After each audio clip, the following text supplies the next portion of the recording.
Assalamualaikum warahmatullahi wabarakatuh.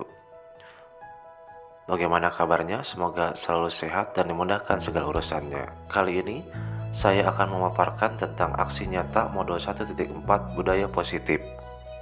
Ada dua hal penting aksi nyata kali ini. Yang pertama, mengimplementasikan konsep-konsep inti dalam modul budaya positif di lingkungan kelas sesuai yang dibuat pada koneksi antar materi. Dan yang kedua, membagikan pemahaman dan pengalaman dalam menerapkannya kepada warga sekolah. Pada materi yang pertama, itu mengimplementasikan konsep-konsep inti dalam modul budaya positif di lingkungan kelas sesuai yang dibuat pada koneksi antar materi, yang mana rancangan saya itu membuat keyakinan kelas yang sudah disepakati bersama. Prosedur membuat keyakinan kelas sesuai dengan koneksi antar materi: yang pertama, memberikan pemahaman; kedua, menyusun keyakinan bersama murid; tiga, membuat sebuah poster; dan empat, menempelkan poster di tempat-tempat strategis di kelas. Ini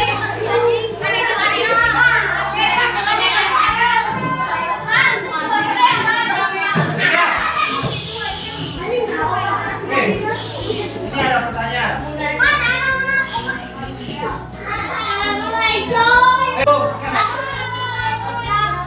Kenapa kita harus menggunakan helm saat ada dua? Karena jika kita mengendarai kendaraan, kita ada kecelakaan, jadi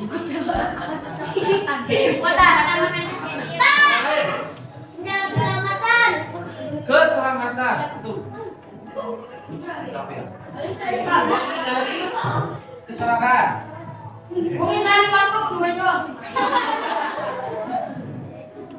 Menghindari apa? Kecelakaan. Dua. Keselamatan. Ada lagi? Apa? Serius. Selain Firman dan Ajak, terima kasih. Ada lagi? Mengapa kita harus menggunakan helm saat berkendara? Ada yang tidak ditilang polisi. Agar tidak ditilang polisi. Atau terhindar ya?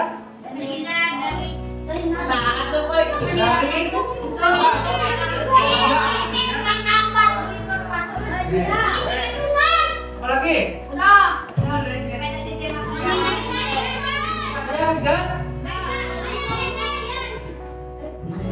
Ini udah menghindari kesalahan ya. Apalagi? Ada selain yang tiga ini?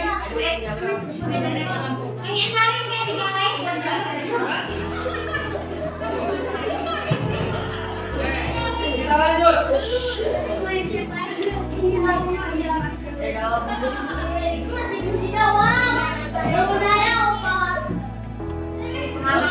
Kenapa kita harus cuci tangan sesudah memegang benda atau apapun?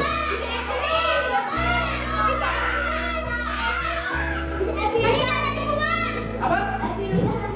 Air virusan, untuk kebersihan. Oke. Untuk kebersihan.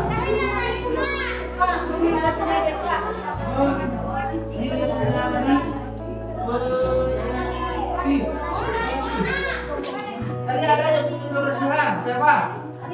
Apa tadi? Satu, untuk kebersihan. Penghindar penyakit. Tadi ada yang untuk kesehatan. Usaha. Apa? Menjaga kesehatan.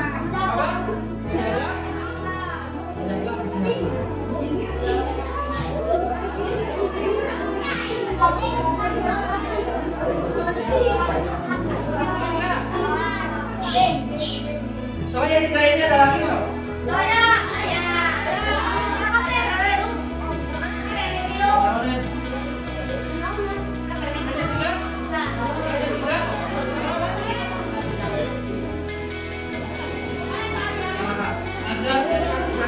Enaknya apa kata-katanya? Ada sama dengan menghindari penyakit? Sama ya? Oke. Yang lain? Yang lain? Yang ini Bapak lain? Apakah kalian pernah melaksanakan hal tersebut?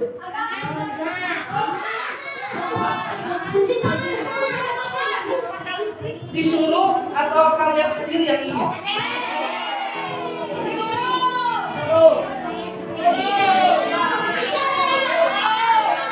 Yang disuruh. Yang diri sendiri ingin. Tidak. Nah, itu tadi yang kalian ucapkan adalah sebuah keyakinan. Keyakinan bahwa dengan helm kita bisa menghindari kecelakaan fatal.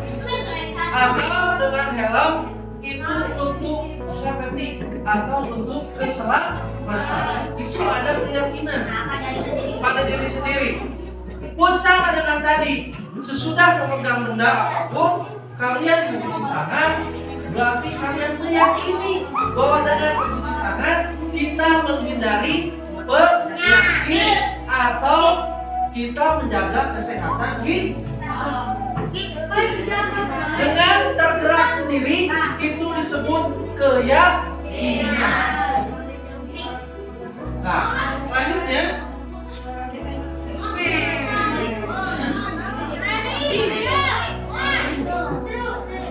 terus apa perbedaan peraturan dengan keyakinan?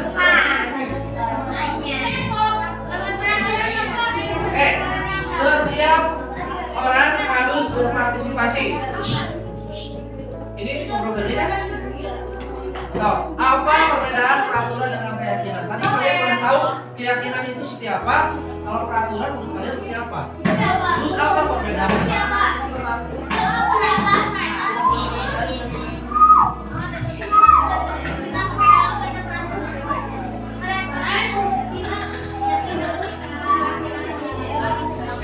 Jom.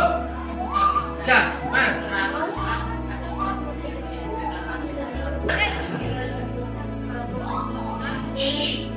Kita harus apa?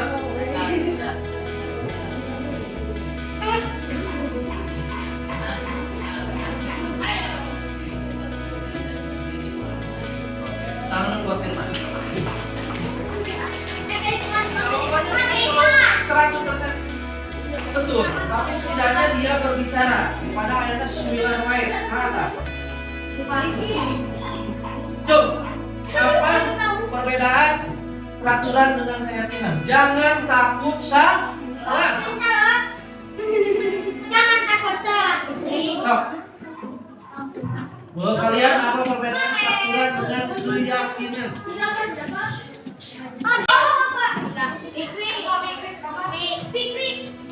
Tiga.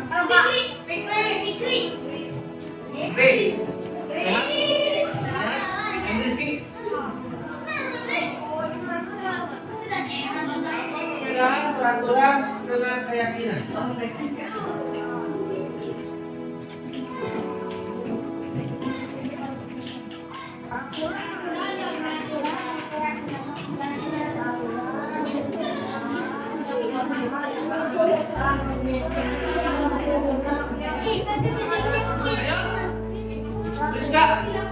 Rizka, menurut Rizka, apa perbedaan peraturan dengan keyakinan?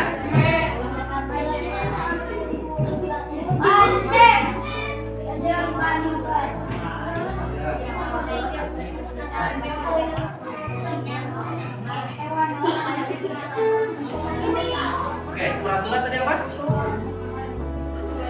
Oke, peraturan adalah suatu hal yang harus kita lakukan, sedangkan keyakinan itu adalah sesuatu yang harus kita yakini karena bermanfaat untuk kita. Tepuk tangan dulu yang meriah.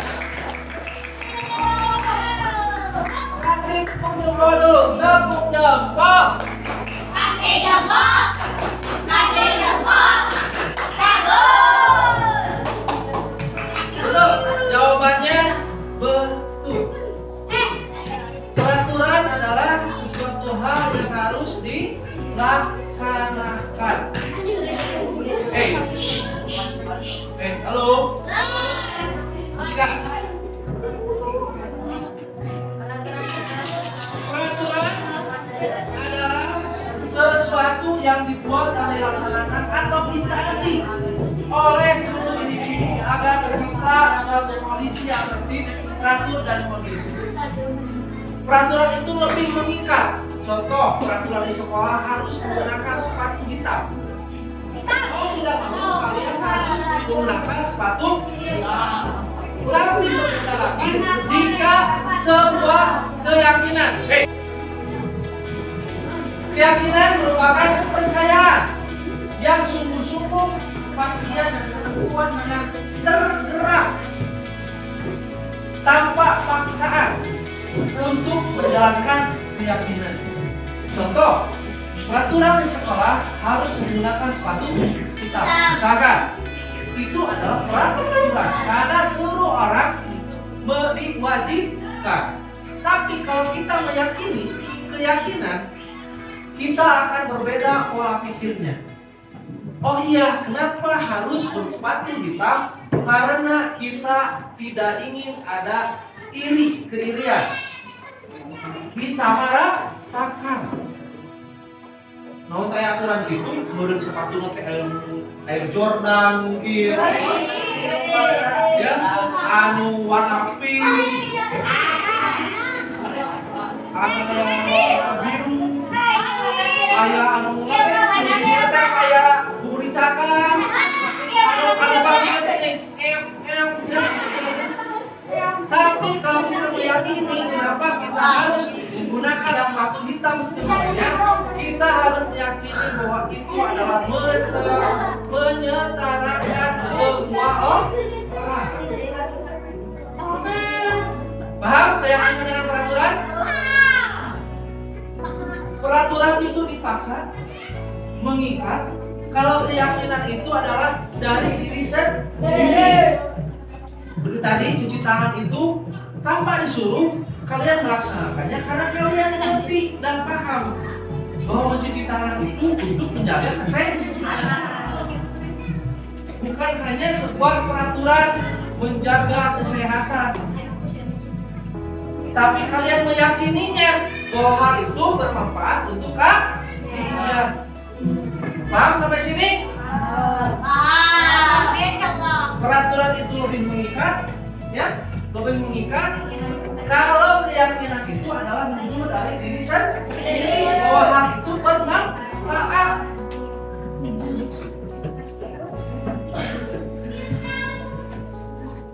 Contoh juga tadi, kenapa kita harus menggunakan rok putih?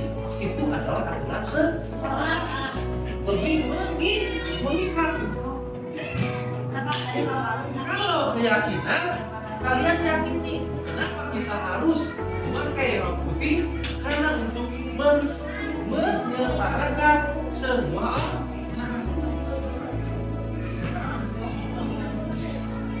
Ada keyakinan manfaatnya untuk kalian. Buanglah sampah pada tempatnya. Ya. Buanglah sampah pada tempatnya. Jika tidak buang sampah pada tempatnya, didenda 2 juta misalkan. Tapi kalau kalian meyakini, maka kita dulu bahwa membuang sampah pada tempatnya akan menjaga lingkungan sekitar agar sehat. Makanya kalian tergerak untuk membuang sampah pada tempatnya tanpa ada paksaan. Betul? Next.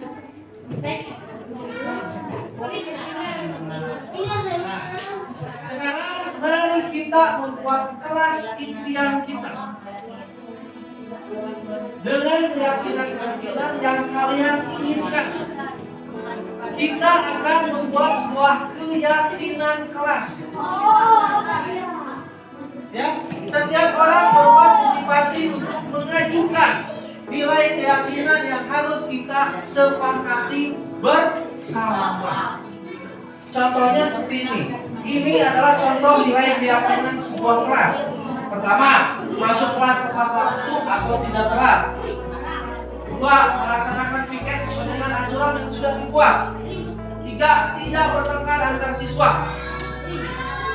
Dilarang kelas menggunakan HP di kelas kecuali atas perintah guru. Tidak menertawakan teman jika salah dalam menjawab dan berargumentasi. Dan terakhir, tidak berisik saat guru menerangkan materi pelajaran. Ini adalah contoh. Kalau kalian ingin menambahkan, Pak, misalkan Habibah hoyong ke aturan dalam berpakaian, misalkan harus rapi semuanya, boleh kalian tuliskan nanti. Karena apa? Kalian nanti akan menuliskan di situ secacik kertas, ya, secacik kertas tentang nilai yang ingin kalian sumbangkan. Jadi nanti kalian ini berkelompok. Sesudah berkelompok, kalian setiap anggota membuat secari kertas itu isi dengan keyakinan yang ingin kalian sumbangkan. Jika sudah, ya, silakan kalian isikan ke karton, ya, dengan kertas lipat yang sudah kalian siapkan. Rekap semua nilai yang ada di kelompok kalian. Nanti setiap kelompok akan maju ke depan dan kita akan menyimpulkan nilai yang paling banyak ujung itu yang akan kita pakai di kelas impian kita. Paham tidak? Siap?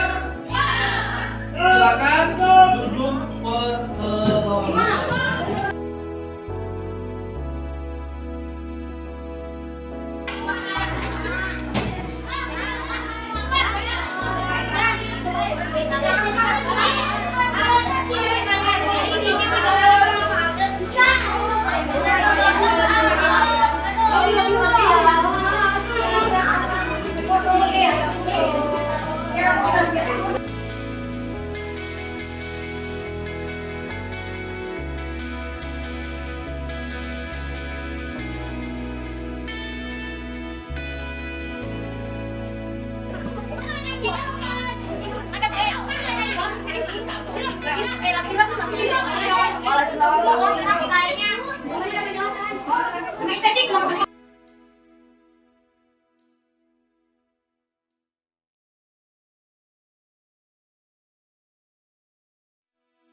Materi kedua yaitu membagikan pemahaman dan pengalaman dalam menerapkannya kepada warga sekolah. Saya melakukan webinar yang sebelumnya berkoordinasi terlebih dahulu bersama kepala sekolah. Hal ini untuk memperlancar kegiatan tersebut. Kegiatan ini dilakukan dengan modal luring di mana dihadiri oleh 10 orang warga sekolah termasuk rekan kerja, kepala sekolah dan staf lainnya dengan memaparkan 7 inti materi pada modul 1.4. Tugas akhir nanti nama webinar dari sekolah itu menyatakan nilai atas dipelajari itu budaya positif dan budaya positif ternyata ibu suatu kebiasaan yang bernilai positif di dalamnya mengandung sejumlah kegiatan yang mampu menumbuhkan karakter. Terus keduanya ibu disiplin positif dan menilai kebajikan anak usaha. Ketiga, motivasi perilaku manusia. Keempat, kebutuhan dasar manusia. Kelima, posisi kontrol restitusi. Kegiatan diawali dengan pendatanganan daftar hadir oleh seluruh peserta webinar. Yang pertama, menjelaskan maksud dan tujuan diadakannya webinar pada hari tersebut. Mengadakan webinar ini tentang tugas dalam calon guru penggerak, di mana setiap step dalam calon guru penggerak itu ada tugas akhir.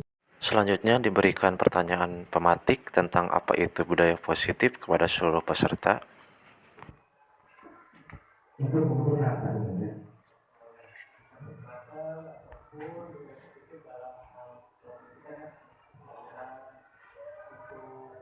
lebih mengungkapkan Pemaparan materi yang akan disampaikan pada webinar tersebut. Ada 7 materi yang akan disampaikan. disiplin positif dan nilai-nilai kebajikan dan universal. Ketiga adalah motivasi perilaku manusia. Dan keempat adalah kebutuhan dasar. Kelima, posisi kontrol dan restitusi.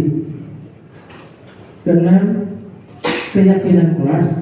Dan yang terakhir adalah segitiga restitusi. Kita mulai saja. Untuk materi yang pertama adalah paradigma perubahan belajar. Penyampaian materi pertama tentang paradigma perubahan belajar kepada seluruh peserta. Pembelajaran paradigma baru merupakan pembelajaran yang berorientasi pada pengembangan kompetensi dan pengembangan karakter yang sesuai dengan nilai-nilai Pancasila.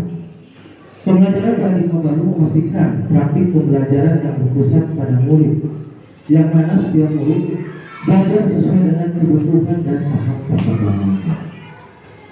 Tujuan pendidikan menurut Ki Hajar Dewantara yakni menuntut segala kekuatan kodrat yang ada pada anaknya itu, agar mereka sebagai manusia dan anggota masyarakat dapat mencapai keselamatan dan kebahagiaan yang sejujurnya.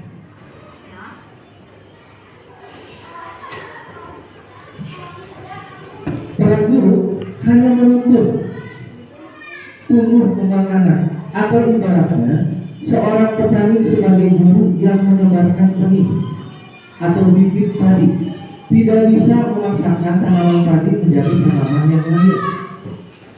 Hal tersebut juga dimaksudkan kepada anak-anak yang sudah mempunyai minat dan bakatnya masing-masing, tidak bisa dipaksa untuk menjadi apa yang diinginkan oleh guru, orang tua ataupun tujuan tertentu. Beliau juga menegaskan, Hajar Dewantara juga menegaskan bahwa petani tidak boleh membedakan dari mana asal padi, pupuk ataupun hal lainnya, karena minat anak begitu beragam dan berbeda-beda. Namun mempunyai hak bersama untuk tumbuh dan berkembang menjadi anak yang cerdas atas pengalamannya sendiri. Jadi intinya dapat perlu hanya menuntut apa yang ada pada diri anak. Kita tidak mungkin menjadikan anak. Kodrat anak itu ada 2, kodrat alam dan kodrat zaman dalam pembelajaran itu. Kodrat alam berkaitan dengan karakter murid bawaan lahir. Sedangkan kodrat zaman itu pembelajaran harus sesuai dengan zamannya. Jika zaman teknologi berarti kita harus mengimplementasikan suatu pembelajaran yang berpusat atau menggunakan media teknologi. Ini adalah paradigma perubahan baru dan akan berkaitan dengan seluruh mereka. Selanjutnya, yang kedua, Penyampaian materi kedua tentang disiplin positif dan nilai-nilai kebajikan universal kepada seluruh peserta. disiplin positif adalah sebuah model disiplin yang difokuskan pada perilaku positif murid akan menjadi pribadi yang terhormat dan bertanggung jawab. Menurut Nelson Mandela, positif mengajarkan keterampilan sosial dan emosional dan keterampilan kehidupan yang penting dengan cara hormat dan membesarkan hati, tidak hanya bagi murid, tetapi juga bagi orang dewasa, termasuk orang tua, guru, dan sebagainya. Seperti halnya menurut Ki Hajar Dewantara, di mana ada kemerdekaan, disitulah harus ada disiplin yang kuat. Sungguh betul disiplin itu bersifat self-disiplin, yaitu kita sendiri yang mewajibkan kita Tetapi itu sama saja sebab dia kalau tidak cakap melakukan self disiplin, wajiblah penguasa lain mendisiplinkan diri kita. Dan peraturan demikian itulah harus ada di dalam suasana yang merdeka. Jadi intinya gini Ibu, untuk yang merdeka itu, di mana ada merdeka, di situ ada disiplin. Disiplin itu intinya ada motivasi intrinsik dari kita. Kita punya niat. Jika tidak ada, maka peraturanlah yang akan berlaku. Seperti itu. Tujuan dari disiplin positif adalah menanamkan motivasi yang ketiga pada murid-murid kita, yaitu untuk menjadi orang yang mereka inginkan dan menghargai diri sendiri dengan nilai-nilai yang mereka percaya. Ketika murid-murid kita memiliki motivasi tersebut, mereka telah memiliki motivasi intrinsik dan berdampak jangka panjang. Motivasi yang tidak akan terpengaruh pada adanya hukuman atau hadiah yang untuk orang tidak mengaliri aku. Ya. Mereka akan tetap berperilaku baik dan melandaskan nilai-nilai kebajikan karena mereka ingin menjadi orang yang menjunjung tinggi nilai-nilai yang mereka hargai atau mencapai suatu tujuan mulia.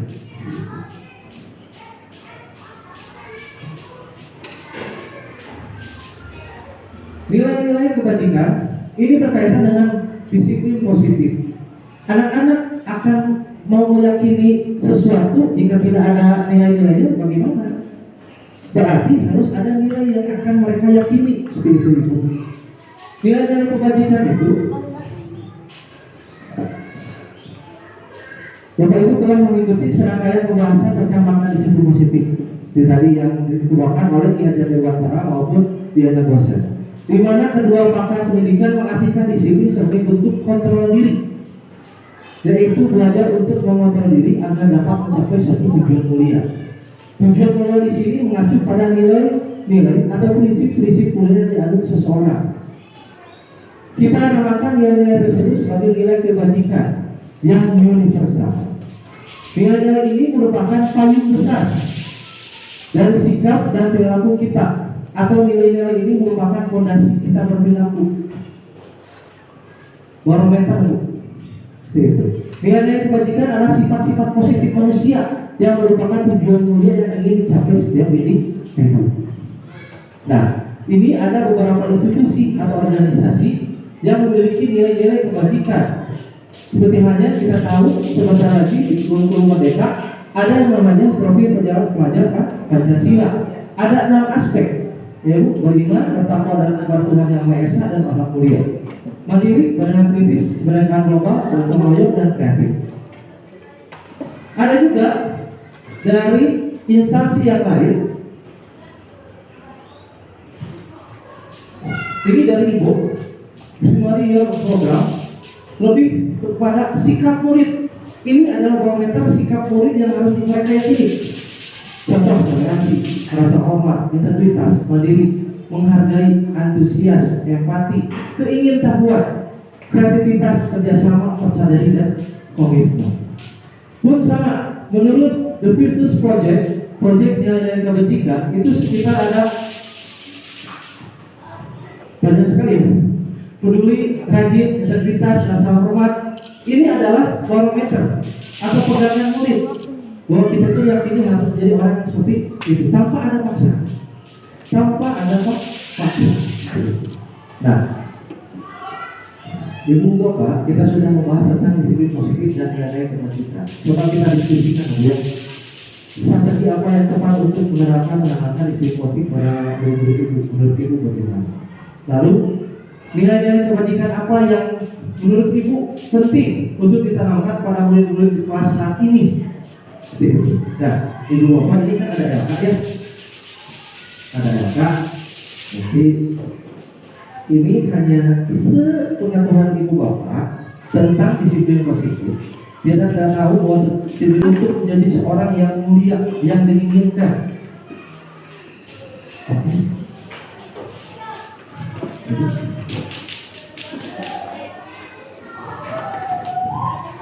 Pada nomor 1, menurut Bapak Ibu, strategi apa yang tepat untuk menerapkan disiplin positif pada murid-murid Ibu Bapak? Lalu yang keduanya, nilai-nilai kebajikan apa yang dirasa penting saat ini untuk ditambahkan. Seperti lihat ibu bapak nilai kebajikan itu banyak, tapi yang inti menurut bapak ibu, apa sih yang harus diimplementasikan di kelas? Seperti itu. Alasannya mengapa memilih itu?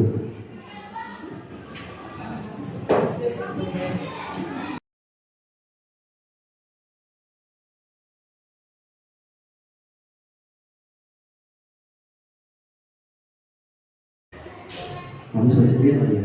Silakan Bagus. Kamis, Bu Isma, Bu Bobi.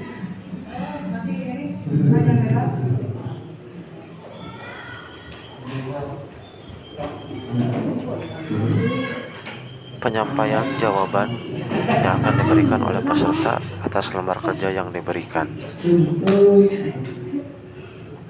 Untuk nomor satu itu positif dari pertanyaan sehingga apa yang perlu atau tepat untuk menerapkan disiplin positif pada murid-murid.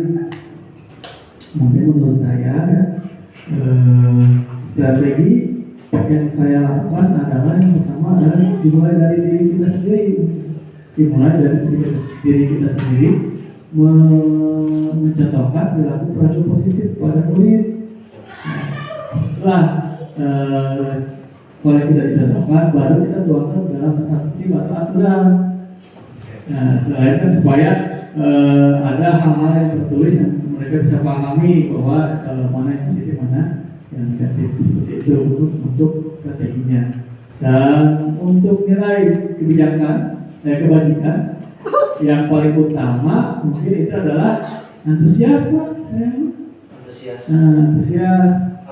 Alasannya karena ketika siswa sudah muncul antusias, maka nilai-nilai kebijakan kebajikan yang lain akan mengikuti, seperti contohnya keingintahuan, kan ada antusias yang tinggi, ya, siswa dapat atau tumbuh rasa keingintahuan, nah terus muncul kreativitas oleh siswa itu sendiri, ya.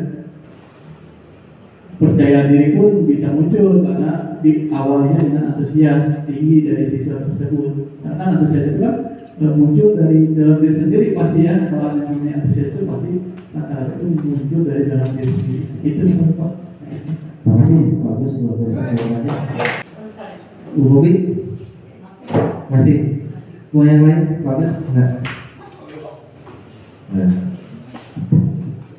Assalamualaikum warahmatullahi wabarakatuh.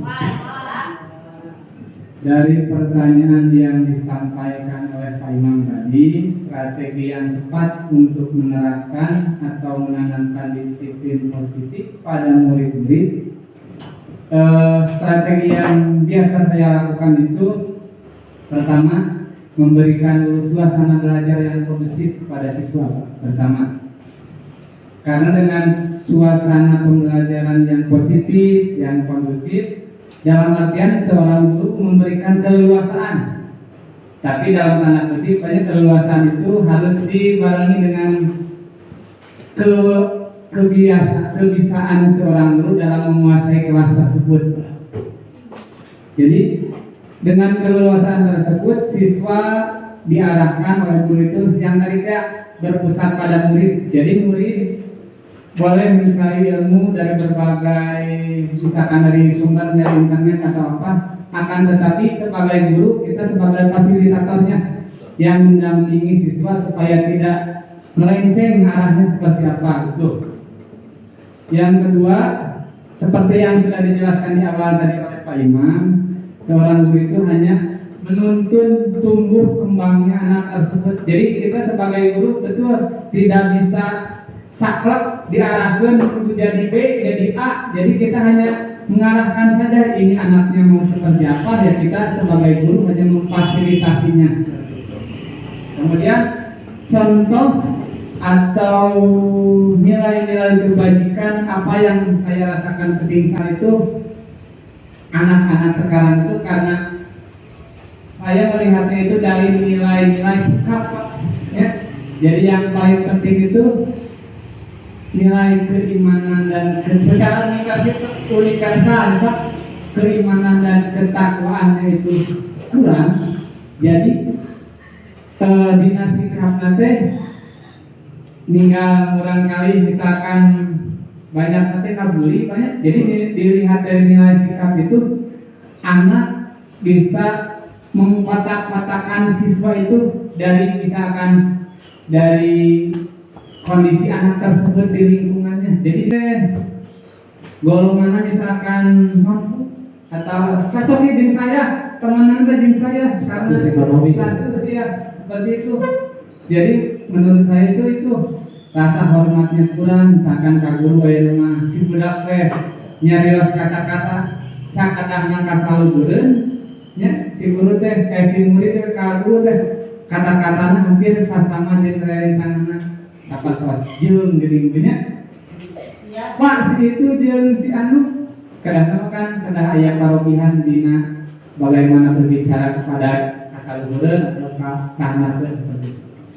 Jadi nilai sikap dan sikapnya saja yang harus. Terima kasih, bagus. Tangan ibu bapak.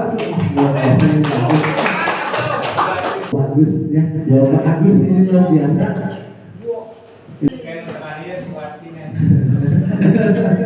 Assalamualaikum warahmatullahi wabarakatuh. Waalaikumsalam. Saya akan menambahkan saja karena jawaban dari kedua bapak-bapak Pak Agus dan Pak Agus R itu sudah mencakup hampir semua tentang disiplin positif. Lalu saya menambahkan bahwa strategi yang tepat untuk menerapkan disiplin positif pada murid-murid yang pertama dengan mengajari dan membimbing anak-anak kita atau peserta didik agar bertingkah laku yang baik. Untuk menerapkan disiplin positif perlu adanya rasa saling percaya dan menghargai antara pendidik dan peserta didik.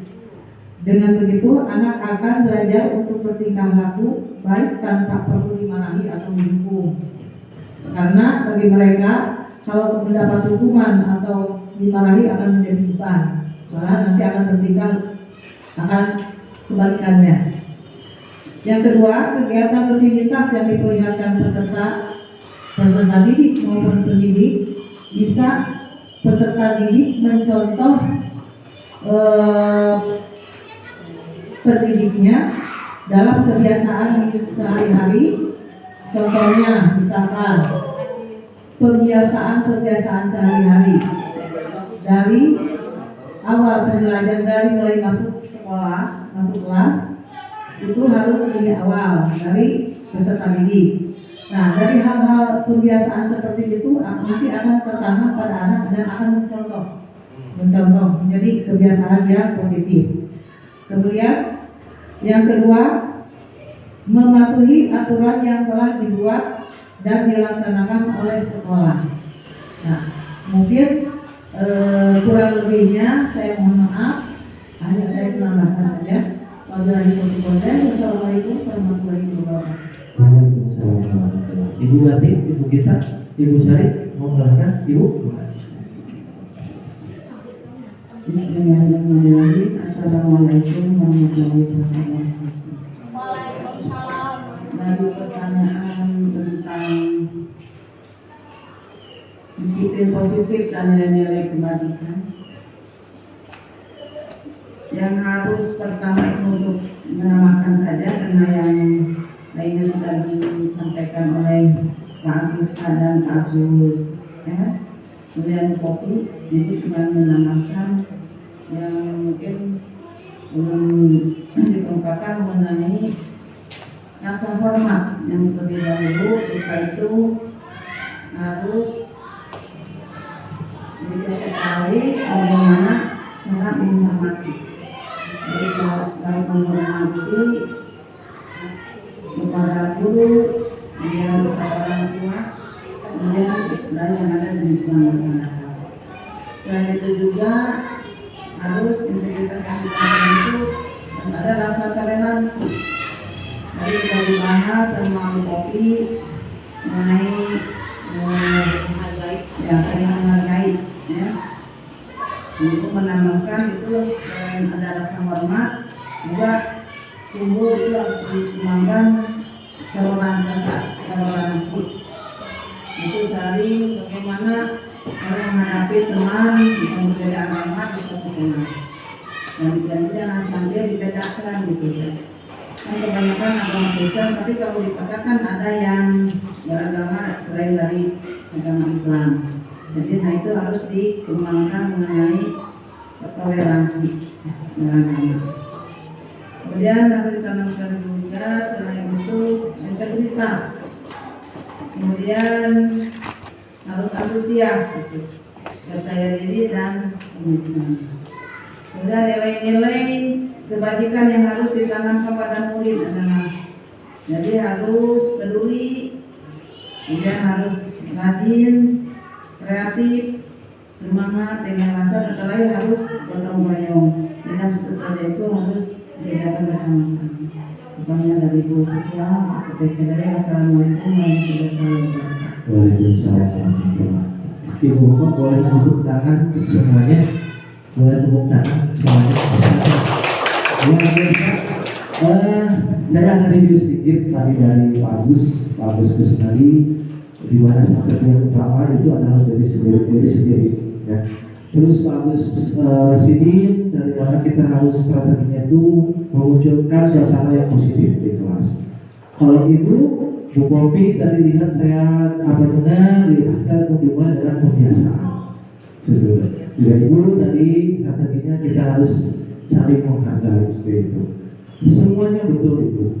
Yang membedakan itu adalah bagaimana karakteristik dari murid-murid masing-masing dari Ibu sendiri. Jadi tidak mungkin strategi itu bisa diterapkan dari satu ke satu yang lain karena pasti berbeda. Seperti itu. Apakah strategi Pak Agus itu akan bisa diterapkan di kelas 4? Belum tentu juga. Kenapa? Karena yang mengenal anak-anak kita itu adalah diri kita sendiri sebagai gurunya. Seperti itu. Semuanya luar biasa jawabannya. Betul loh. Seperti itu. Dari mulai diri sendiri, pembelajaran yang positif, menyenangkan, pembiasaan, itulah disiplin positif dan nilai kebajikan yang universal, Bapak. Nah, untuk selanjutnya itu Bapak, untuk yang ketiga itu adalah motivasi. Materi ketiga tentang motivasi perilaku manusia. Ada aturan, ada konsekuensi, ada sebuah keyakinan, pasti adanya motivasi. Seperti itu. Motivasi perilaku manusia menurut Diana Gosser dalam bukunya Doctrine School Discipline menyatakan ada 3 motivasi perilaku manusia. Tapi tidak ada 3 itu sebagai ini. Yang pertama untuk menghindari ketidaknyamanan atau hukuman. Kedua untuk mendapatkan imbalan atau penghargaan dari orang lain. Ketiga untuk menjadi orang yang mereka inginkan dan menghargai diri sendiri dengan nilai-nilai yang mereka percaya. Untuk yang pertama, ini adalah tingkat terendah dari motivasi perilaku manusia. Biasanya orang yang motivasi perilakunya untuk menghindari hukuman atau ketidaknyamanan akan bertanya, apa yang akan terjadi apabila saya tidak melakukannya? Sebenarnya mereka sedang menghindari permasalahan yang mungkin muncul dan berpengaruh pada mereka secara fisik, psikologi maupun tidak terpenuhi kebutuhan mereka. Bila mereka tidak melakukan tindakan tersebut, motivasi ini bersifat eksternal atau dari luar. Salah satu contohnya itu peraturan. Peraturan pasti ada hukuman, seperti itu. Nah, untuk kedua, untuk mendapatkan imbalan atau penghargaan dari orang lain. Satu tingkat di atas motivasi yang tadi, di sini orang berperilaku untuk mendapatkan imbalan atau penghargaan dari orang lain. Orang dengan motivasi ini akan bertanya, apa yang akan saya dapatkan apabila saya melakukannya?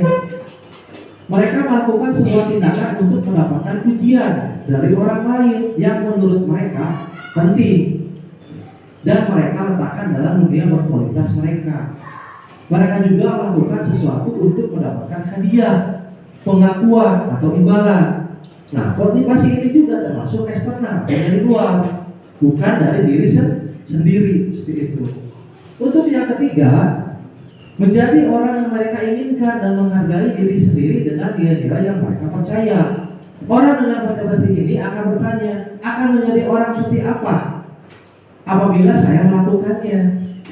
Mereka melakukan sesuatu karena nilai-nilai yang mereka yakini dan hargai, dan mereka melakukannya karena mereka ingin menjadi orang yang mereka ingin menjadi orang yang melakukan nilai yang mereka yakini tersebut.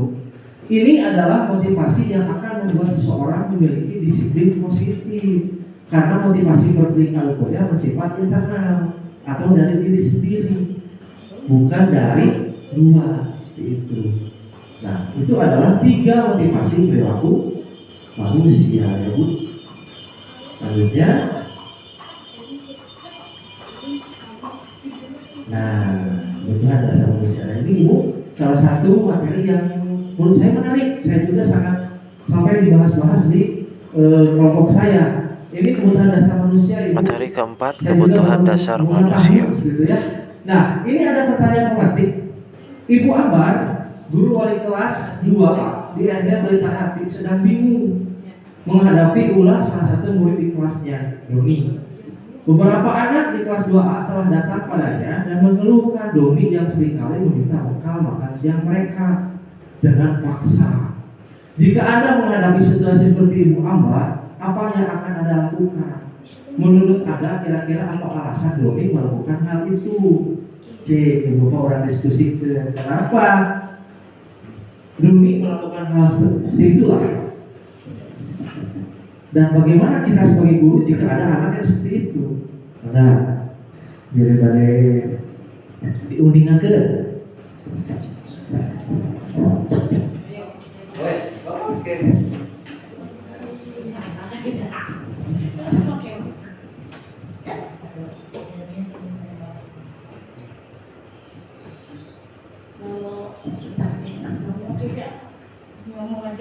Udah pakai itu aja.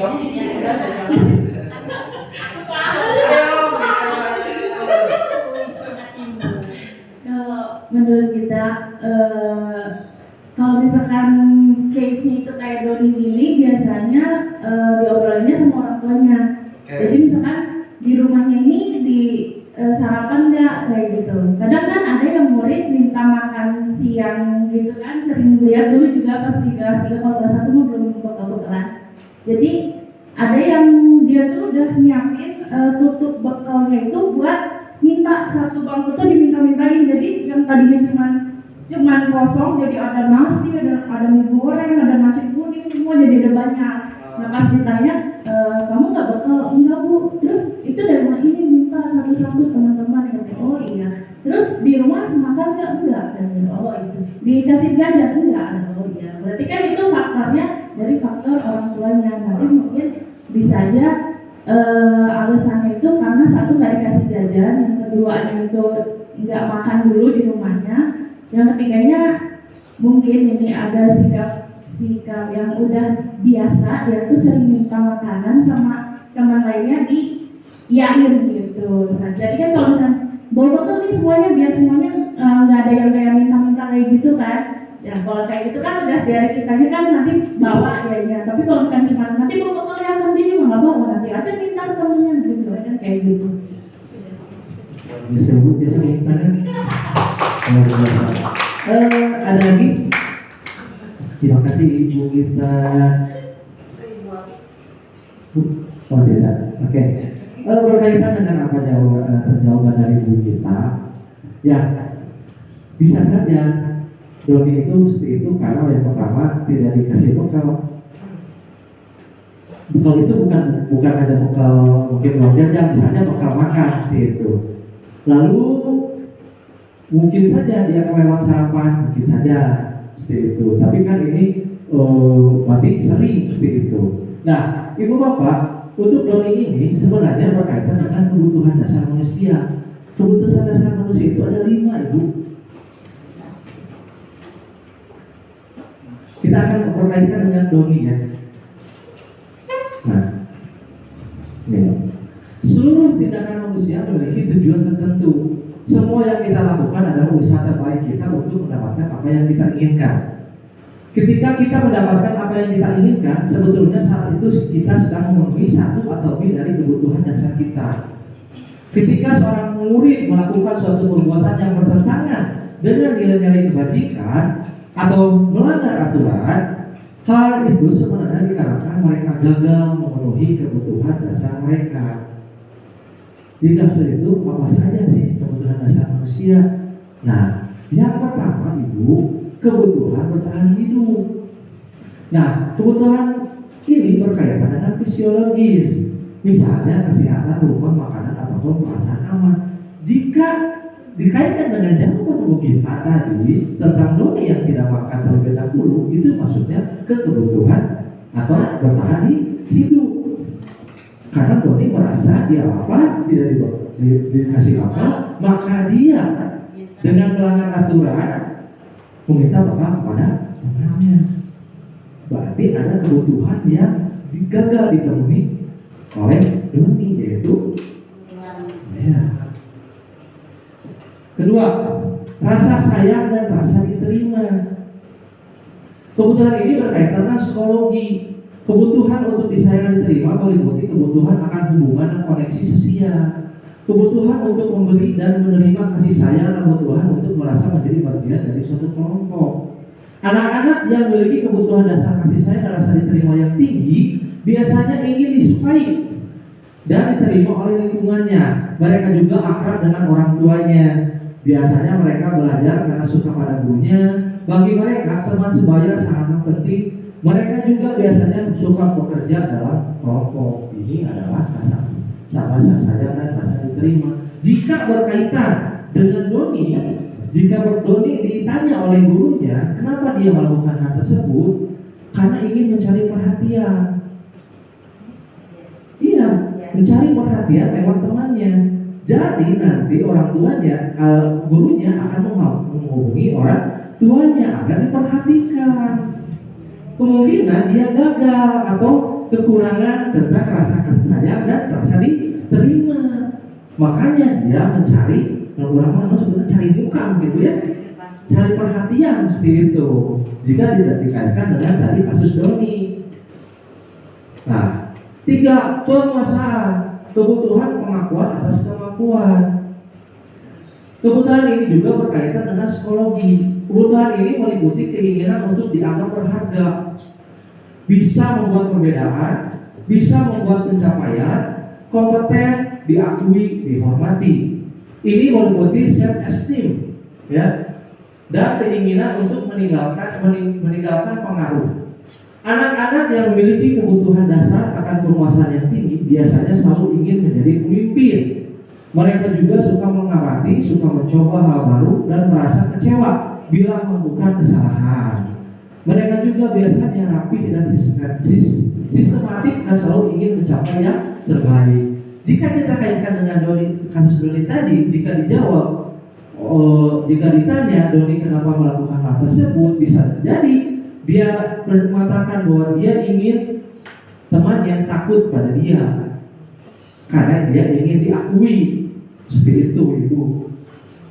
Berarti ada kegagalan di sana. Dia gagal untuk memenuhi kebutuhan penguasaan dia sendiri, seperti itu. Makanya dengan jalur dia meminta bekal, sehingga anak yang lain juga pasti akan takut, seperti itu. 4, kebebasan. Kebutuhan yang termasuk psikologis ini adalah kebutuhan akan kemandirian, otonomi, memiliki pilihan dan mampu mengendalikan arah hidup seseorang. Anak-anak dalam kebutuhan kebebasan yang tinggi menginginkan pilihan, mereka perlu banyak bergerak, suka mencoba-coba, tidak terlalu terpengaruh orang lain, dan senang mencoba hal baru dan menarik. Jika kita kaitkan dengan kasus Doni, bisa jadi hal tersebut Doni lakukan, dia ingin mencoba makanan dari temannya. Mungkin dia dibekali dengan makanan yang itu saja, tapi dengan meminta mungkin ya dia ingin mencoba hal yang baru karena dia gagal untuk memenuhi rasa kebebasan dia, seperti itu. 5, terakhir, kesenangan. Kebutuhan yang termasuk psikologi ini adalah kebutuhan untuk mencari kesenangan, bermain dan tertawa. Anak-anak dalam kebutuhan dasar kesenangan yang tinggi biasanya ingin menikmati apa yang dilakukan. Mereka juga bisa berkonsentrasi tinggi saat mengerjakan hal yang disenangi. Mereka suka permainan dan suka mengoleksi barang, suka bergurau, suka melucu dan juga mengemaskan. Bahkan saat mereka bertingkah laku buruk, mereka masih terlihat lucu. Nah, jika kita kaitkan dengan Doni tadi, mungkin saja Doni melakukan hal tersebut untuk kesenangan dia sendiri. Karena kan ada beberapa anak yang merasa mengganggu orang lain itu adalah kesenangan bagi dia, Ibu. Karena ada kegagalan gitu kan, mungkin dalam kelasnya, mohon maaf, gurunya kurang mengaktualisasikan suatu pembelajaran yang menyenangkan. Makanya dia melakukan hal tersebut seperti itu di luar dari pembelajarannya seperti itu. Nah, selanjutnya, kita akan mengukur nih kebutuhan dasar ibu bapak. Kebutuhan apa saja yang dirasa belum terpenuhi tentunya. Silakan ibu bapak isi survei yang ada pada nomor 2. Ya, di bulu dan bungkul ibu. Jujur yang punya, biar kita kelihatan mana kebutuhan yang sudah terpenuhi, mana yang belum terpenuhi seperti itu. Sampai poin berapa Pak? Baik, 40. Sampai 40. Mohon sampai 30 Pak. 40 ya udah 40 Pak.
Dibagi 10 ya Bu ya? Dibagi 10, berarti dari 1 sampai 10 nanti dibagi 10 gitu. Ditambahkan dulu dari nomor 1 sampai 10, ditambahkan dibagi 10. Nanti isi ke kotak yang paling bawah. Dari nomor 1 sampai 10 itu berapa nilainya? Gitu. Jadi akan iya 11 sampai 20, 21 sampai 30, 31 sampai 40.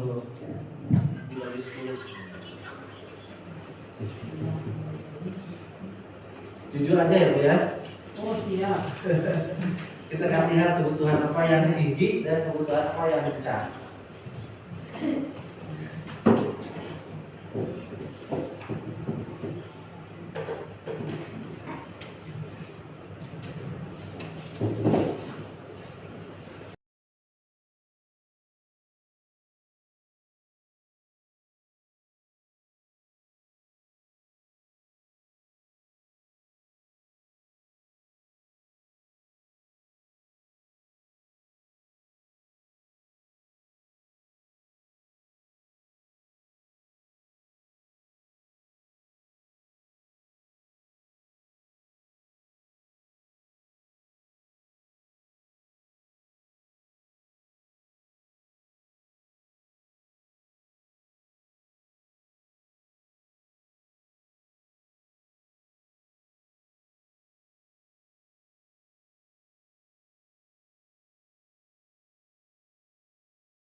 Kita lanjut bentar.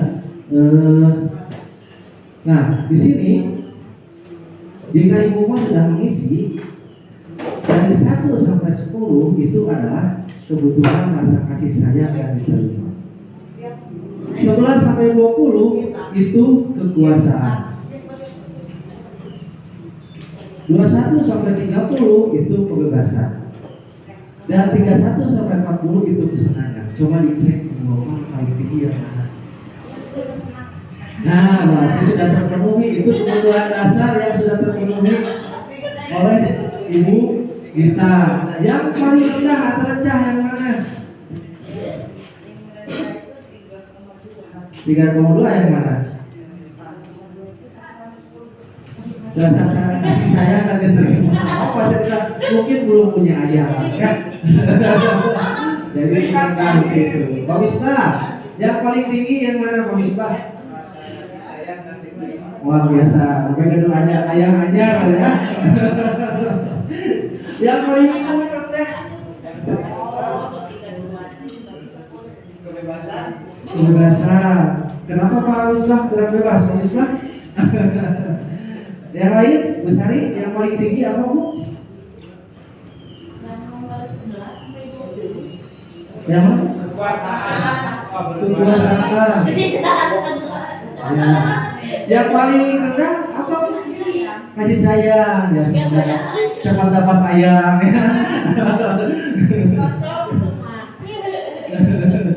Ibu, kalau Ibu? Paling tinggi yang kedua itu kekuasaan. Kekuasaan. Ya. Paling rendah yang ketiga Kebebasan. Oke.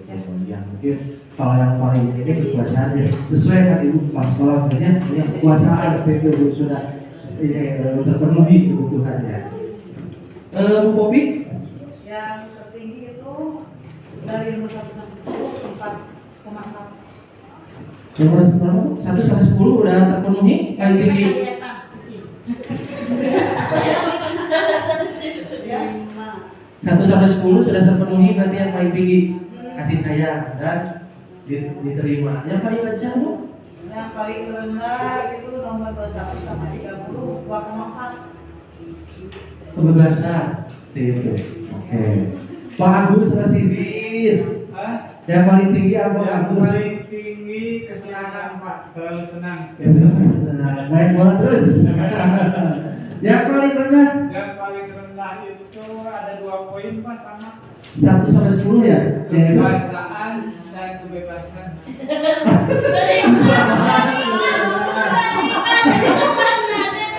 sampai 10 enggak? Aman. Takutnya harus nambah lagi istri karena itu bahaya ya. Bu Wati ada. Nah itu Bu parameternya kita mengukur kebutuhan kita. Berarti yang rendah itu yang 1 sampai 10 cuma Bu Gita ya? Sama Bu Sari? Berarti harus cepat menyayang. Bu harus punya cepat punya ayam. Nyampe. Itu.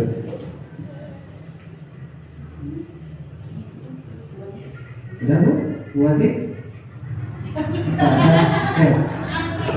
Oke, kita lanjut Bu ya.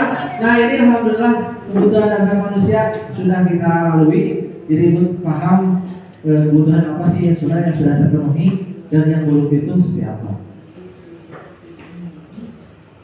Jika Ibu butuh nanti misalkan kebebasan itu berkaitan dengan apa? Nah ini kesenangan berkaitan dengan apa? Gitu. Jadi Ibu tinggal nanti memilih bagaimana caranya agar kebebasan itu meningkat, kebutuhan itu terpenuhi, seperti itu. Nah, selanjutnya posisi kontrol restitusi. Materi kelima tentang posisi kontrol restitusi. Nah, ini ada pertanyaan pemateri. Tisa dan Hana dipanggil masuk ke ruangan Ibu Dewi, kepala sekolah SMA Makmur. Ibu Dewi baru saja mendapatkan pengaduan dari Ibu Danis Tisa bahwa Hana menggunakan kata-kata kasar dan merendahkan Tisa di sosial media. Nomor 2, atau jarang sekali hadir di pembelajaran jarak jauh dan pada saat kehadiran pun atau seringkali menggunakan kata-kata kasar di kolom chat mengejek teman-temannya. Hal ini sudah sangat mengganggu dan beberapa orang tua murid yang mengikuti pembelajaran daring mengeluhkan tentang perilaku atau di pembelajaran jarak jauh. Bila Anda adalah seorang kepala sekolah atau pimpinan, penerapan disiplin apakah yang akan dilakukan untuk kasus Hana dan kasus Anto? Begitu Bapak. jika ibu bapak selaku pimpinan di suatu sekolah akan melakukan hal seperti apa jika ada kasus Hana dan Anto ini gitu. Ini berkaitan dengan posisi kontrol itu nanti kita di kelas Bu, posisi kontrolnya. Ada yang ingin menjawab?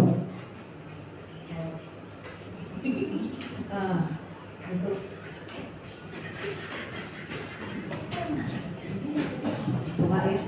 Ya. Saya coba menjawab untuk kasus yang satu dulu ya.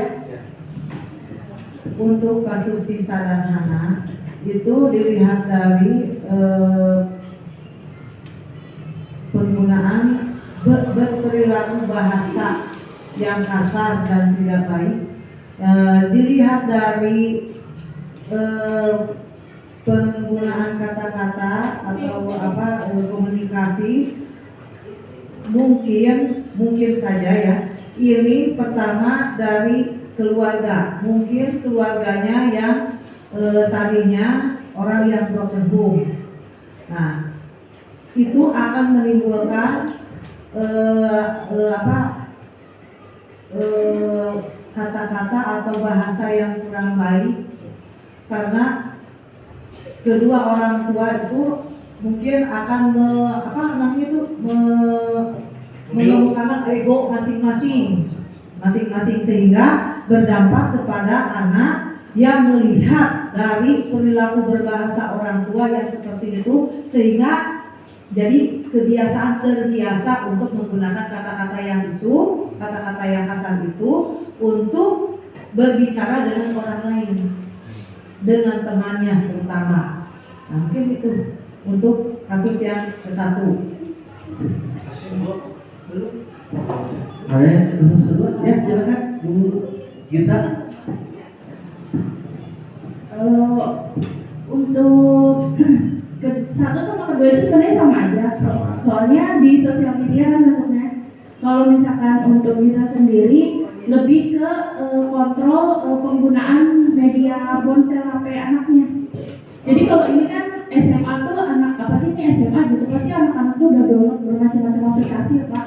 Gak cuman aplikasi kayak Facebook yang kayak udah tua gitu tuh, Instagram gitu, udah masuknya ke TikTok. Kadang kalau di TikTok itu kan ada kayak video-video luar negeri gitu. Kita di sini aja kadang kita lagi jalan, anak-anak tuh pada bilang gini, fuck man kayak gitu. Kan mereka nggak ngerti, kamu tahu nggak partai fuck itu apa? Enggak Bu. Terus kamu tahu dari mana? Dari TikTok. Oh, okay. Terus ngomong ada yang lagi jalan-jalan bilang janco kayak gitu. Janco kan kalau di Jawa itu kasar banget kan Pak. Nah di sini dengarnya dari mana? Dari TikTok. Nah, berarti kan kontrol orang tua di sini berperan banget kan, nggak cuma guru. Kalau guru sekarang kan ada peraturan nggak boleh cek ponsel murid kalau sekarang itu. Nah itu bisa dipidanakan. Makanya kalau misalkan gurunya nggak bisa ngecek, berarti lebih ke komunikasi dengan orang tuanya gitu. Nggak cuma anaknya aja yang disalahin, karena malah kan sekarang tuh orang tua juga udah mulai pintar. Kamu kalau misalkan mau download YouTube, sekarang YouTube ada untuk khusus anak-anak, YouTube Kids namanya.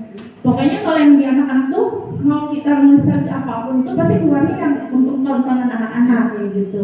Jadi anak tuh kalau nyari yang nggak benar gitu, kalau misalkan nyari yang nggak benar ya keterangannya nggak bakalan ada gitu. Adanya paling Upin Ipin, terus SpongeBob ya kayak gitu-gitu. Jadi lebih ke kontrol ke orang tuanya sendiri, komunikasi dengan orang tua sama kontrol media sosial yang anak pakai gitu.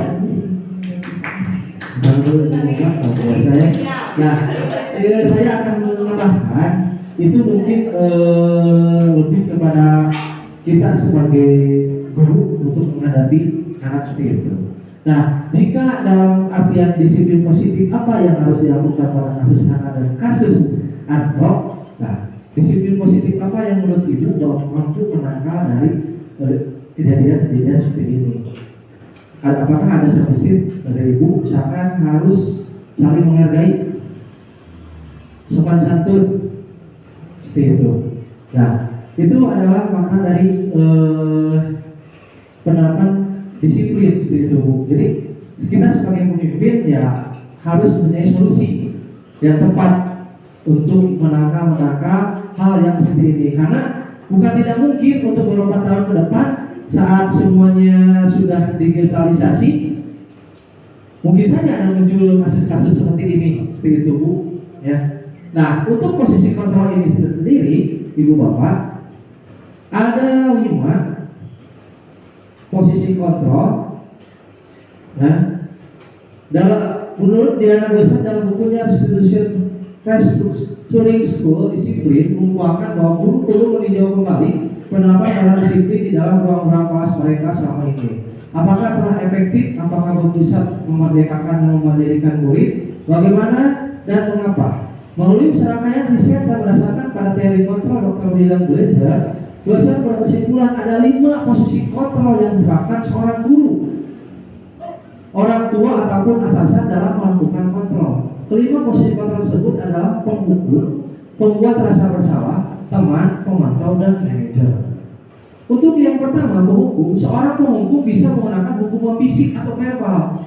Orang-orang yang menjalankan posisi penghukum senantiasa mengatakan bahwa sekolah memerlukan sistem atau alat yang dapat lebih menekankan murid-murid lebih dalam lagi, menekan murid-murid lebih dalam lagi. Guru-guru yang menerapkan posisi penghukum akan berkata, patuhi aturan saya atau awas. Kamu selalu saja salah. Kamu selalu yang terakhir selesai. Guru seperti ini senantiasa percaya hanya ada satu cara agar pembelajaran bisa berhasil, yaitu cara diam. Itu adalah posisi kontrol penghukum. Posisi kontrol kedua, pembuat merasa bersalah. Pada posisi ini biasanya guru akan bersuara lebih lembut. Pembuat rasa bersalah akan menggunakan keheningan yang membuat orang lain merasa tidak nyaman, bersalah atau rendah diri. Kata-kata yang keluar dengan lembut akan seperti, ibu sangat kecewa sekali dengan kamu. Berapa kali Bapak harus beritahu kamu ya? Gimana coba kalau orang tua kamu tahu kamu berbuat begini? Di posisi ini murid akan memiliki penilaian diri yang buruk tentang diri mereka sendiri. Murid merasa tidak berharga, selalu salah, dan telah mengecewakan orang-orang yang disayanginya. Itu adalah membuat merasa bersalah. Teman, guru pada posisi ini tidak akan menyakiti murid, namun akan tetapi berupaya mengontrol murid melalui persuasi. Posisi teman pada ini negatif, bisa negatif ataupun positif.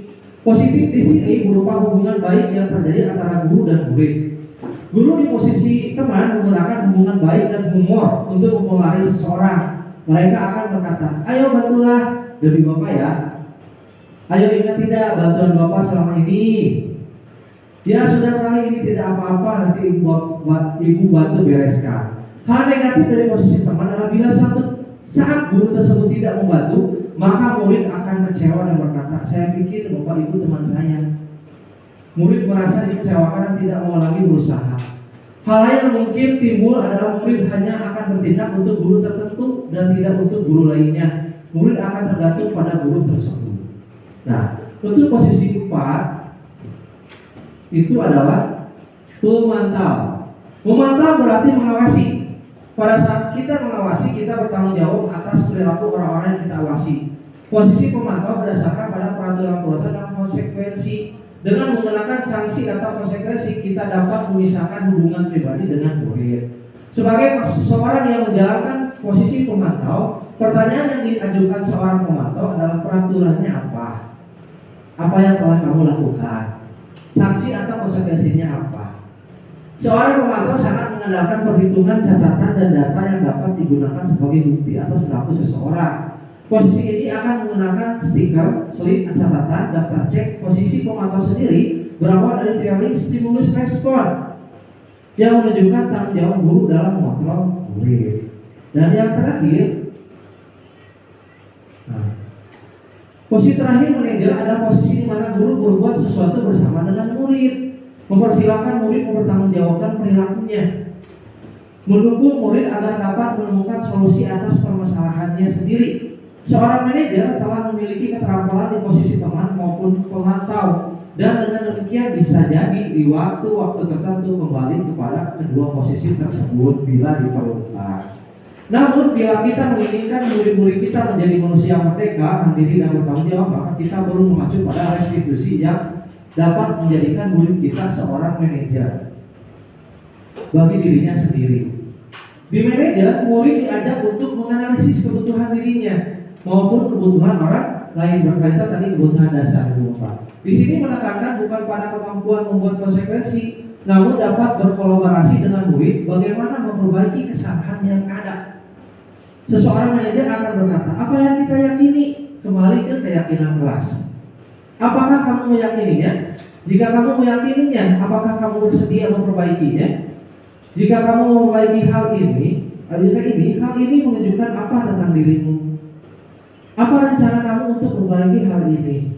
Tugas seorang manajer bukan untuk mengatur dalam seorang. Kita membimbing murid untuk dapat mengatur dirinya. Seorang manajer bukan memisahkan murid dari kelompoknya, tapi mengembalikan murid tersebut ke kelompoknya dengan lebih baik dan lebih kuat. Jadi si murid itu di posisi manajer, si guru itu akan membuat si anak itu mengenali masalah yang mereka hadapi dan mereka juga menemukan solusi yang tepat guna seperti itu. Nah, harusnya ini tadi ya. Nah, ini ada dua lagi, bentar mungkin 10 menit ya. Nah, ini keyakinan kelas. Materi ke-6 yaitu keyakinan kelas. Nah, menurut ibu bapak, apa itu keyakinan? Apa perbedaan dengan peraturan?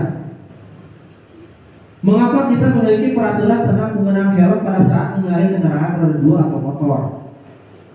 Mengapa kita memiliki peraturan tentang penggunaan masker dan mencuci tangan setiap saat?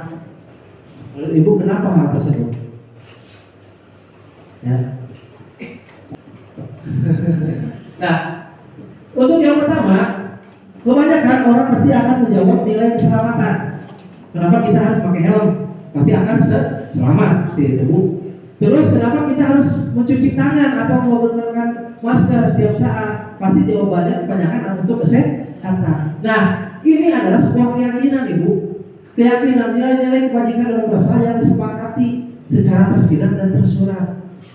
Lepas dari latar belakang suku, negara, bahasa maupun agama, seseorang akan lebih tergerak dan bersemangat untuk menjalankan keyakinannya daripada hanya sekadar mengikuti serangkaian peraturan tertulis tanpa makna.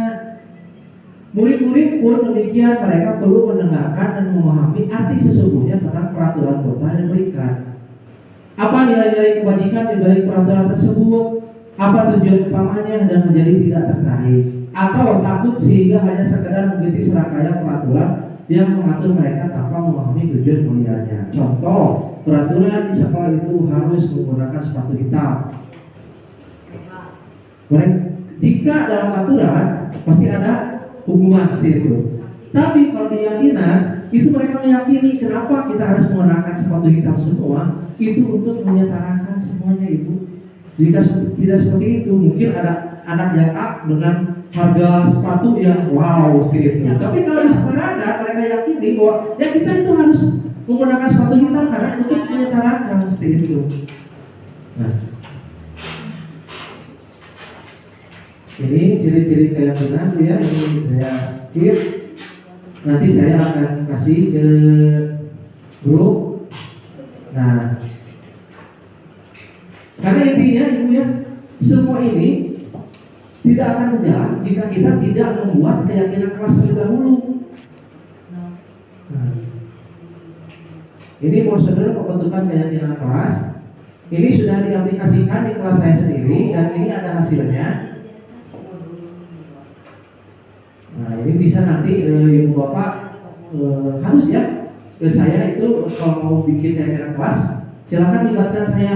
Nah, ini contoh keyakinan kelas 1, misalkan setiap anggota kelas perlu belajar, perlu senang, melakukan tugas, saling menghargai, merasa aman. Ataupun kelas 5 selalu berpikir positif, menjadi diri terbaik, menghormati orang lain dan barang serta miliknya, berkomitmen terhadap setiap tugas dan senantiasa membantu. Nah, ini adalah hasil dari keyakinan kelas saya, kelas 6. Yang pertama itu, kami meyakini kami harus disiplin. Disiplin itu luas, bukan hanya waktu. Ya, disiplin tentang pakaian, tentang segala itu tentu disiplin. Kedua, kami harus saling menghargai, menghormati. membantu, sopan santun dan percaya diri.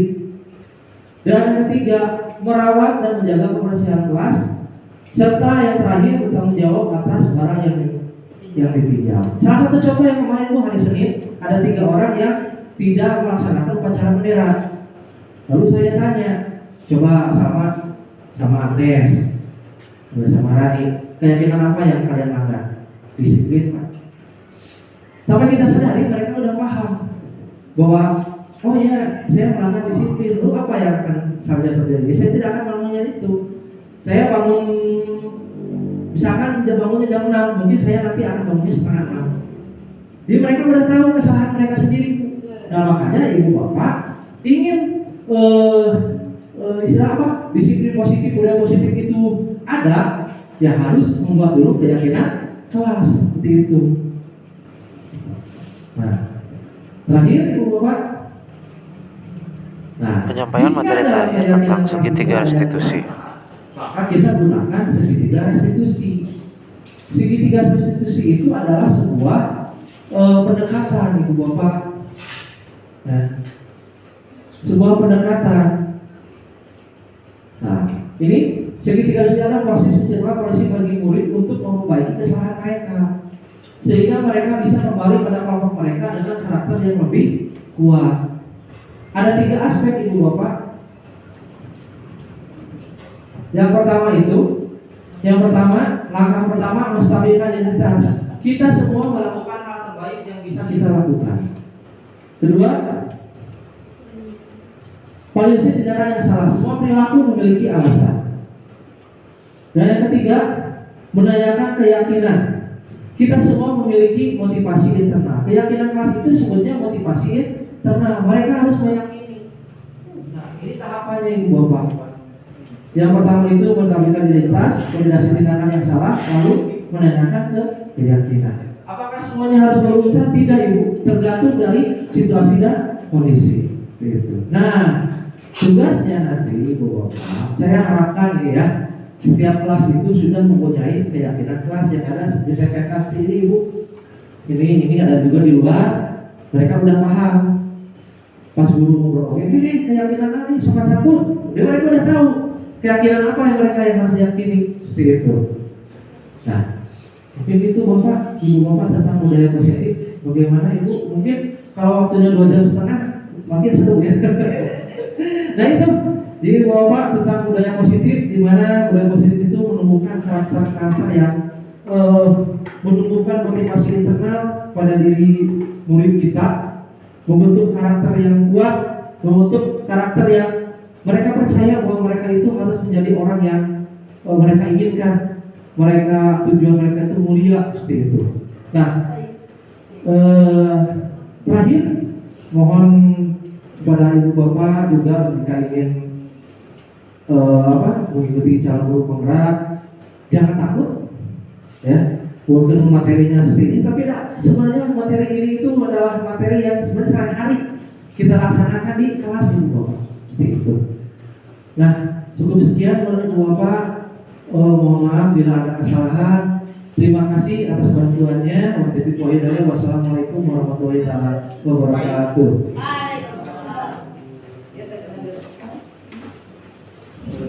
Mangga dicatat dulu itu di lawan. Kakaknya